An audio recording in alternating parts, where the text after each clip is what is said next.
Hey, I'm very happy to have here today Professor Toichkin from Ukraine, Kiev. Welcome, Dennis, here. Thank you. Thank you. Nice to see you. Thank you. And then we have also Bede from Australia, also a very good researcher. Hi, Bede. Nice to have you here. How are you? And we have Dr. Arjmandi, Professor Arjmandi. Nima, nice to have you here. Nima.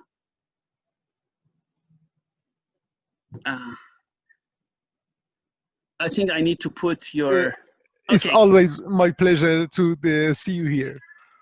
Thank you very much. Thank you very much. Today's topic we are going to discuss, so please come in, gentlemen, and talk about it, is about academic integrity, is about academic theft as a result of lacking integrity, and the importance of trust in academia. The reason I'm saying it is, you know, we academics, which is the nature of our job, and is important to know, tend to criticize, for example, many things. And that's our nature of the job. Whatever we write is going to be taken apart and criticized a couple of years later, a couple of months later. That's the nature of our job. We know how science works. And it's because we keep doing these type of things, which is important for science, then it gives us, in my humble opinion, a feeling or a wrong feeling that we are so critical and we are above the others. Because I teach ethical leadership and business ethics, for example. One of our job is anti-corruption, anti-theft, things like that, which is we say, for example, let's take Milton Friedman free enterprise system, as in the United States years ago, monetarism said, even if you take that, said the basic tenet of monetarism is that we reduce government intervention, we reduce taxes, the business of business is business, and we do not have any ethics. But many people misunderstood Friedman, who are stakeholder value system oriented, because they thought Friedman is completely against ethics. Friedman was not against ethics. What Friedman said was government intervention should be lowered, businesses should grow, and at the same time, monetarism works if markets are fair. So trust shouldn't be built, corruption should not exist. That's the only way real monetarism can work. Now, if you have government intervention, as we have it, for example, the country I live in, Germany, we have a social market economy. So government has raised taxes, like in France and Germany, two countries I know well in Europe, and then they take care of many things, like higher education, this and that, right? So it's a social market economy. Government intervention is more there. So government makes sure that to some extent, law, which is ethics minimum, is there so they can control the society. We had also extreme cases, more extreme cases, especially in the past. I think then Dennis is an expert to talk about it. We had this plan economy, and this plan economy, which was the Soviet Union model, which was the absolute control, or at least almost absolute control by the government in economic affairs. So you see United States, this, and Europe in the middle. But we see all economic systems, no matter what we talk about, work well. Even American system, if you should combat corruption, you should combat trust building. So as the so-called cartels, as we say, cartel in Germany, shouldn't be built, antitrust, that's why we have antitrust, otherwise businesses cannot thrive and customers and consumers are going to suffer.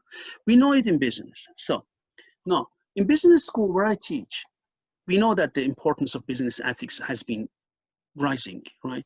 So we need to teach our young academics who are going to be business leaders that ethics, that's why we are teaching it, is something which should be ingrained in the heads of young leaders, so later they can do it. It's not that everything is for me, it's a win and win situation. We need to learn that. You need to integrate, you need to listen to other people's, not crush them, right? But because we are in such a position, it's like, if we keep teaching these type of things, we think we academics are above others. We criticize politicians, which is good because politicians need to be controlled. They should be, in good cases, representatives of people. We criticize them. Then we criticize business leaders because the corruptions happen. So we try to generalize human trait, right? And then we think in academics these things don't happen. But we all know academic theft is a big thing.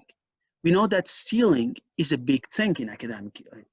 I mean, I always say, what is the difference of stealing the idea? You work, you know that a student comes, works for you, steals your idea, then wants to do her PhD or whatever, brings it to another professor.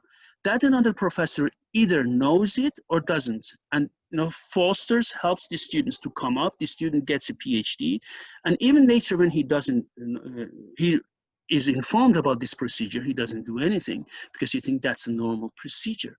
So stealing is a big thing, right? A big problem in the academic world, and from ethical point of view, completely not acceptable. I would like to give you the floor to you and tell me what you think about this issue, because all of you are established researchers, gentlemen.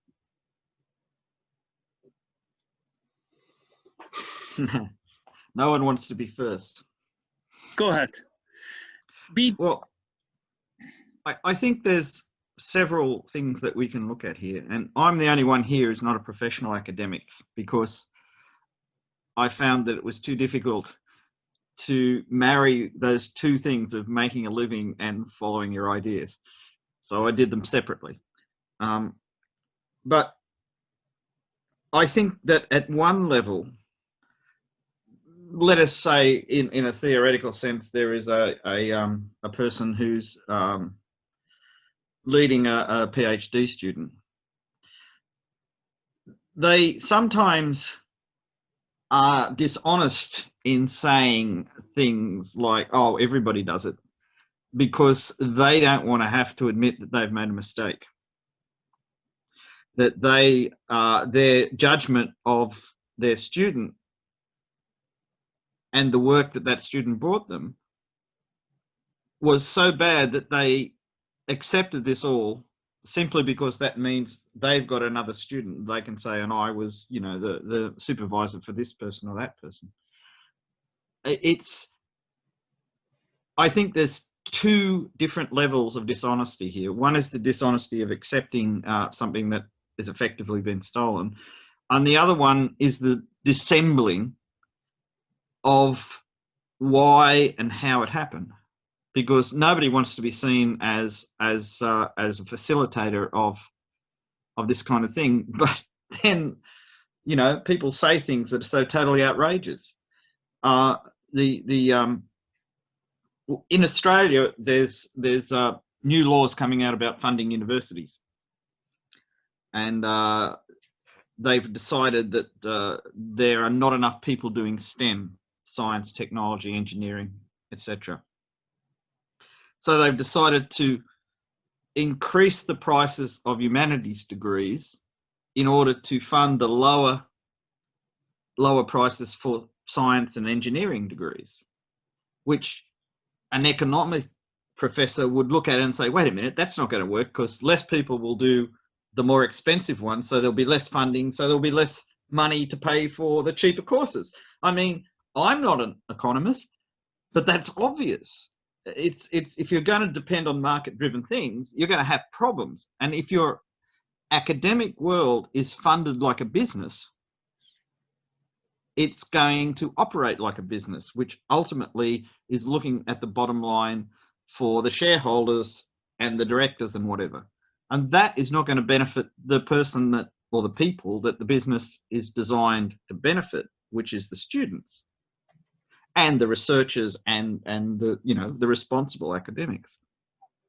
We have, I mean, COVID puts a lot of pressure on economies. Our economy is, for the first time in decades, in recession. And 2008, all these things we managed to get through okay. But COVID really, by shutting down world trade, really hurt us. But rather than look at ways of making things more equitable and using economic models that will work, this kind of crazy stuff comes out. And I really wonder within any academic circle, if you look at your job as a professor, where a commodity is the number of papers published, a commodity is the number of PhDs supervised and brought to fruition, a commodity is how much money you save in your department, and by adding up those commodities, you determine how successful you are. I don't think that is going to produce good education, good research, and even at the level of criticizing politicians, it's the old Christian theory of who casts the first stone. I mean, if you're just as deep in the mire as everybody else, I hesitate to bring in a famous American who was going to clean out the swamp in Washington and created a bigger and more extensive swamp in the process. Because if you don't, what we were talking about before the recording, if you don't have an ethical basis to how you make decisions, if you just make them on you know, how they're going to affect the bottom line for you, nobody can trust you. And this happens in any kind of business association too. I mean, the cutthroat guys, the Wall Street movie type guys, the Gordon Geckos and all this kind of stuff, they make great stories, but would you want to deal with somebody who you can't trust? Absolutely. This is the problem I see in this, that there's a famous scientist in the US, medical scientist, I think, and I can't remember his name off the top of my head, but he did a whole series of studies into published medical papers showing how faulty they were. And just lately, he's been exposed for doing something equally bad himself. It might be wrong, but the thing is that by making that one mistake, he devalues what was a lifetime of good work. And you know, you can't. I mean, you know, you're in the long term, we're all going to be dead. Some of us sooner than others, depending on how I feel tomorrow. And the thing is that if you want to have a good reputation, you've got to make sure that what's left when you can't manipulate the facts anymore is a good thing. And I mean, Manager and I've worked together for a very long time. And he said to me, look, you know, don't tell anybody about what we're working on until we publish it and things like that. And that seems reasonable. Not only because somebody might steal it, which I must admit never occurred to me, because there's so much work involved in the things we've done that it's, you know, it's like stealing a plan to starve to death. I mean, that's not a good plan to have. I mean, Manager works a lot harder than I do, but we work very hard to make sure everything fits together, and that I mean, in the translations that we worked on directly together, it's so difficult, and you've got to be so careful that what you say is as close to what you're translating, both linguistically but also, you know, from the realm of ideas. I mean, you could translate something perfectly word for word or sentence by sentence and getting the idiom and everything without getting the idea of what the author was coming for. So we go over and over and over, looking at small changes until we find as close as we can. And at some point you've got to stop and say, well, right, we'll end up going in circles. We've got to stop, we've got to publish, and this is what we're going to say. The thing that we always did and always do is when we see somebody else's idea that helps us, there's a citation. We don't just start writing the idea down like it's common knowledge. If somebody came up with an idea, we cite it. And maybe it's a good idea or it's a bad idea. I noticed, Manager too, we don't go after people because they came up with a bad idea. That's the kind of thing that you see. It's an amateurish thing because you're trying to make yourself look bigger by making somebody else look smaller. So we've never done that. I mean, there are some things that are so silly that you kind of think, how did people ever get this published?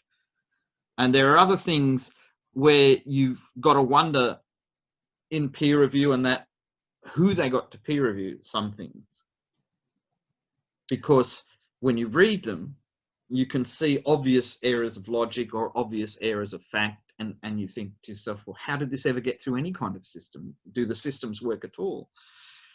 And I don't know about you, Manitou, but ever since we've had publications that were easily available, like on Academia or ResearchGate or wherever, the Gladius, things like that, you get endless emails from these pretend academic publishers who Yes. say, be on our editorial board, do this, do that.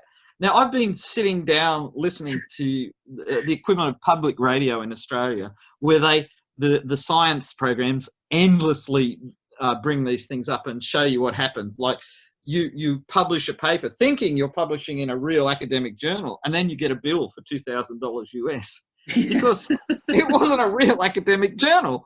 And you kind of think, well, and I am sure that there are people who have such things in their bibliography saying, or biography of works, whatever, saying, oh, and I published this paper in such and such. And you go, yeah, but that's not a real thing. I mean, there's an old saying that bad money drives out good. And I always felt that if there was a lot of lead coins there, I'd go looking for the gold coin and take that home with me. But it's true. I mean, if there's enough rubbish around, you can't see the good stuff for the rubbish. And the whole nature as a non-academic that I see of academic study is to hold a high standard. And a high standard from a moral point of view, because we all know the stories about Watson and Crick, to mention two people I hope are dead, because otherwise I might get sued. Cut this out, manager, if any of them still alive. Where the person that did a lot of the work got no mention at all. And possibly because she was a woman, or possibly because, who knows, they both had strong personalities. It might not have even been a conscious thing. Going back to the time that they first published their studies, we won't say too much about England, but the structures were very strongly conventional. You know, male professors, male researchers, whatever. If a women did achieve a lot, but they often kind of got minimized in the process of publication. In America, I've heard, I don't know this for a fact, people have told me that quite a lot of professors use their students' research and publish it under their own name. I was involved in something once where I was a contributor to something, and one of the other contributors looked like they were going to lose their lead in the publication when they'd done all the work. And we'd just been around the edges polishing the doorknobs and everything and saying, yeah, this looks nice now. So I've seen something that could have ended up that way. It turned out that the person that was on the way to becoming the lead author did actually have ethics and realized that they were going the wrong way and backed off, which is, you know, see, this is the thing. A lot of people do not like to admit when they make a mistake. Yeah. And if you can't admit when you make a mistake, how do you learn? I mean, at least to yourself admit it. I think this non-reflective attitude, which has been encouraged over the last 20 years. I mean, I'm not saying that it was perfect in the past. It was less than perfect in the past because, well, in England, from what I know, from what I've been told from people who were there, and from what I've heard in lectures and that, the structures in universities were very rigid. The thing that saved the English was they had this tolerance of eccentricity. So every now and then they'd let one through who probably wouldn't have got into high levels of academia or anywhere else. In America, I don't know. My experience with the universities there has been limited. The people I knew working as academics, a lot of them were quite straightforward and honest, but still, every now and then you'd hear stories. So there's going to always be bad ones in the bunch. The thing is, you've got to make sure that the majority of them aren't bad, and you've also got to make sure that there is a path to, if you make a mistake or you do something wrong, that you can atone for it by admitting it, rectifying it. So if there's a publication that shouldn't have been published, remove it, withdraw it, and encourage other people to act in an ethical manner, and use yourself as an example, saying, look what happened to me. I didn't mean to do this. We've got people here who've made mistakes, admitted it, and gone on to be much more successful because people were paying attention because this person had done something wrong before. We've got other people that haven't. We've just had a court case settled on a bank. Our authority that oversees banking found that this bank had been reporting corrupt transactions, money laundering, but they hadn't been doing anything about it. They reported it to the government saying, we think this is a bad transaction, this is a bad transaction, this is a bad transaction. And when it was all investigated, they'd allowed 23 million illegal transactions to go through. This is stunning, because it just meant that they were ticking a box saying, we think this transaction is no good, but they were then not doing anything. So money laundering, drug money, child exploitation, all this kind of stuff. People said, Australia, just launder your money through there. This place, nobody looks at anything. Yeah. And I mean, they got fined a few $1 billion, but in the long term, our major banks are incredibly profitable, possibly because of their generous nature to their clients. It's not going to hurt the bank in the long term. Will they change? Will their corporate culture change? Probably. Because at an economic level, it's not good to do this kind of stuff. It was somebody letting things go through, and I don't mean a person, a particular person, but a corporate culture, letting things go through that were unethical because there was a short-term gain. And the funny thing is, Manachia said earlier that to us that people forget they're all going to die.